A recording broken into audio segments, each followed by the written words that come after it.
बिहार की चुनावी चालीसा में फंस गया है इंडिया। सीटें 40, दावेदार 140, कैसे बनेगी बात?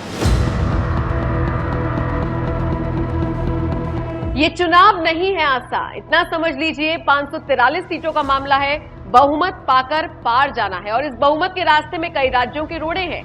बिहार, महाराष्ट्र, बंगाल को लेकर कहा जा रहा है कि इंडिया यहां सीटें जीत जाएगी तो मोदी के मिशन 2024 में दिक्कत आएगी। लेकिन इंडिया वालों में सीटों का बंटवारा कैसे होगा, ये बड़ा सवाल है। लालू, नीतीश जैसे घाघ नेता तक बिहार की 40 सीटों पर ही उलझ गए हैं, तो देश में सीटों का बंटवारा भला कैसे होगा? बिहार में महागठबंधन की सरकार है, जेडीयू, आरजेडी, कांग्रेस सहयोगी है। अब जब इंडिया बना तो लेफ्ट के भी 3 दल साथ हो गए, सीपीआई, सीपीआईएम, सीपीआईएमएल। दल जुड़ तो रही है, लेकिन इंडिया वाले बिहार में 40 सीटों के भागीदार भी तो अब 6 हो गए, तो फिर दावेदारी होगी कैसे? हालांकि इसके पीछे पिछले चुनाव को अगर आधार माना जाए तो कांग्रेस को 1 सीट, जेडीयू को 16 सीटों पर चुनाव लड़ना तय है। लेकिन बाकी की सीटों का क्या?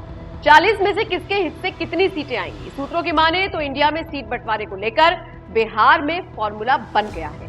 सूत्रों के अनुसार सीट बंटवारा, जेडीयू 16, आरजेडी 16, कांग्रेस 4, जाप 1, सीपीआई 1, सीपीआईएम 1। सीटों का सीधा फॉर्मूला तो यही बताया जा रहा है, जिसमें पप्पू यादव के भी शामिल होने की बात कही जा रही है।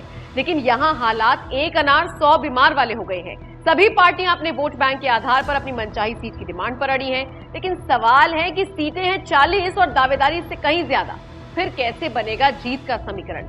बिहार की सत्ताधारी गठबंधन में शामिल भाकपा ने आरजेडी प्रमुख लालू यादव को पत्र लिखा है।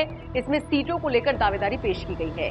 सीपीआईएमएल महासचिव दीपांकर भट्टाचार्य ने कहा कि इंडिया की मुंबई में हुई बैठक में राज्य स्तर पर सीट बंटवारे की बात कही गई है। सीपीआईएमएल ने लोकसभा चुनाव में सीटों को लेकर एक प्रस्ताव आरजेडी के राष्ट्रीय अध्यक्ष लालू प्रसाद यादव को 4 सितंबर को भेजा है। इसमें कहा गया कि सीटों की शेयरिंग जल्द ही हो जाएगी। इस चिट्ठी में दावेदारी को लेकर सीटों की संख्या नहीं बताई गई, लेकिन सीटों के नंबर को लेकर संकेत जरूर दिए गए। चुनाव को लेकर के जो इंडिया गठबंधन में बात हुई कि हम लोगों को जल्द चुनाव के लिए भी तैयार रहना चाहिए समय से पहले, और जो सीटों के तालमेल का मामला है वो राज्यों में अलग से बात होगी और हर राज्य में जो भी प्रमुख दल है जहां वो इस पर पहल करें।